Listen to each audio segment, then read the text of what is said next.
Hello JWS friends, कैसे हैं आप सब लोग। आई होप आप सब बढ़िया होंगे। This side Mohit senior, welcome back to our YouTube channel. बच्चों, जैसे कि आपको पता होगा जेईई मेन सेशन 1 हमारे पास ऑलरेडी कंप्लीट हो चुका है, उसका एग्जाम भी हो चुका है, उसका रिजल्ट भी आ चुका है। अब बारी है जेईई मेन सेशन 2 की। जैसे सेशन 2 अब आपका कंप्लीट होगा, उसके बाद हमारे पास यहाँ पे काउंसलिंग स्टार्ट हो जाएगी, जो कि हमारे पास यहाँ पे होती है जोसा काउंसलिंग। जोसा काउंसलिंग के अलावा और भी बहुत टाइप की काउंसलिंग होती है, लेकिन जोसा काउंसलिंग के थ्रू आपको एडमिशन मिलेगी किसमें, IITs में, ट्रिपल IITs में, NIT में, GFTI में। अगर आप इन कॉलेजेस को टारगेट कर रहे हो तो आज के वीडियो के अंदर मैं आपको बताने वाला हूं इन कॉलेजेस में अगर आपको एडमिशन लेना चाहते हो तो उस टाइम पे काउंसलिंग के टाइम आपको कौन कौन से डॉक्यूमेंट्स की जो है वो जरूरत पड़ेगी। बेसिकली मैं आज आपको बताने वाला हूं जोसा काउंसलिंग के लिए आपको कौन कौन से डॉक्यूमेंट्स जो है वो चाहिए होंगे। ये सारे के सारे डॉक्यूमेंट्स आपके पास अवेलेबल होने चाहिए। अगर इनमें से कोई भी डॉक्यूमेंट अगर आपके पास मिसिंग पाया जाता है तो इस सम केसेस में आपकी जो एडमिशन भी कैंसिल हो सकती है। तो इतनी सारी मेहनत करने के बाद एट लास्ट मोमेंट के ऊपर हमारे पास कोई डॉक्यूमेंट मिस रह जाए तो बहुत ही ज्यादा बुरा लगता है। जैसे ही आपका सेशन 2 कंप्लीट होगा उसके बाद आपका काउंसलिंग का शेड्यूल आ जाएगा। तो डेट टाइम बहुत सारे बच्चे जो है हड़कंप में होंगे, कुछ बच्चे के पास कुछ अपडेट करवाने वाला होगा, कुछ बच्चों के पास कुछ डॉक्यूमेंट्स नहीं होंगे। तो अभी 12th का एग्जाम देने के बाद आप फ्री हो तो फटाफट आप जो ये सारे के सारे डॉक्यूमेंट जो क्या कर लो, बनवा लो। आपके पास इनफ टाइम है, सारे के सारे डॉक्यूमेंट्स तब तक आपके जो बन के आ जाएंगे। अगर आपके पास ऑलरेडी है तो इनमें से मैच कर लो कि आपके पास ये सारे के सारे डॉक्यूमेंट्स अवेलेबल है या फिर नहीं है। सबसे पहले नंबर पर आपको डॉक्यूमेंट चाहिए होगा क्लास 10 की, या तो मार्कशीट या से सर्टिफिकेट आपके पास होना चाहिए। सेम क्लास 12 का मार्कशीट और सर्टिफिकेट आपके पास होना चाहिए। उसके बाद कैटेगरी सर्टिफिकेट आपके पास होना चाहिए। कैटेगरी सर्टिफिकेट यहाँ पे जो बच्चे OBC NCL से है या फिर जो बच्चे EWS कैटेगरी से है तो इन बच्चों का जो सर्टिफिकेट है वो 1 अप्रैल 2025 के बाद का बना होना चाहिए। तो इसलिए आप 1 अप्रैल 2025 के बाद ही अपने सर्टिफिकेट को क्या करवाएं, अपडेट करवाएं या फिर नवा बनाएं। इस चीज का आपको खास करके ध्यान रखना है, पहले वाला आपका नहीं चलेगा।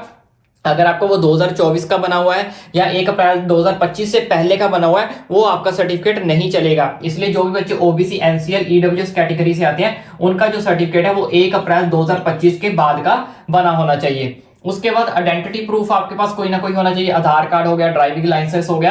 अगर किसी बच्चों का आधार कार्ड अपडेट नहीं होता, किसी का कोई नाम गलत है, फादर नेम गलत है, तो पहले ही आप इसको क्या करवा के अपडेट करवा के रख लें। इस चीज का आपको खास करके ध्यान रखना है, क्योंकि एट मूवमेंट के ऊपर बहुत सारे बच्चे बोलते हैं सर अभी टाइम नहीं, अभी 10 दिन बचे हैं, अभी 15 दिन बचे हैं। तो ऐसी गलती आपको नहीं करनी है। अगर आपकी कोई चीज अपडेट करवाने वाली है तभी आप अपडेट करवा के रख लो। इस वीडियो को पहले बनाने का मोटिव यही है ताकि आपकी कोई गलती ना निकले एट द मोमेंट। उसके बाद नेक्स्ट जेईई मेंस अगर आपने दिया तो या जेईई एडवांस आपने दिया उसका रिजल्ट आपके पास होना चाहिए। उसके बाद इनकम सर्टिफिकेट आपके पास होना चाहिए। माइग्रेशन सर्टिफिकेट आपके पास होना चाहिए। 8 से 10 पासपोर्ट साइज फोटोग्राफ आपके पास होनी चाहिए, कम से कम 8 से 10। अगर 10 से ज्यादा चल जाएंगे लेकिन कम नहीं होनी चाहिए, 8 से 10। और सेम टू सेम वही फोटोग्राफ होनी चाहिए जो आपने जेईई फॉर्म के टाइम लगाई थी। सेम टू सेम ही आपकी फोटोग्राफ चलेगी जो कि आपका जेईई का फॉर्म फिल करते टाइम आपने लगाई थी, वही सेम टू सेम फोटोग्राफ्स आपके पास होनी चाहिए। पासपोर्ट साइज फोटोग्राफ कितनी, कम से कम 8 से 10 फोटोग्राफ्स तो आपके पास होनी ही चाहिए।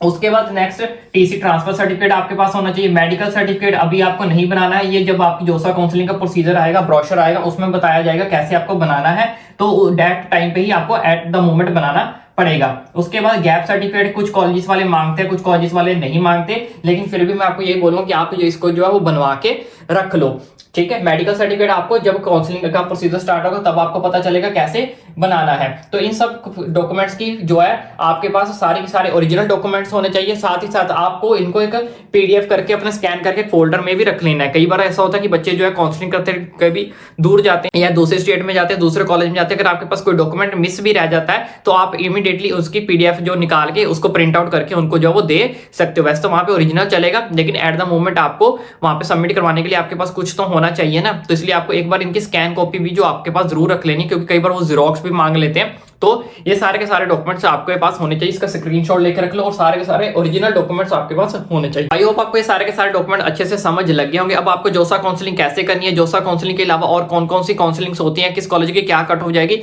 ईच एंड एवरीथिंग का प्रोसीजर आपको आपके भाई के चैनल पर मिलता रहेगा। इस चैनल को सब्सक्राइब करना ना भूले ताकि आने वाले सारे के सारे अपडेट्स आपको भाई जो आप तक इजीली पहुंचा सके।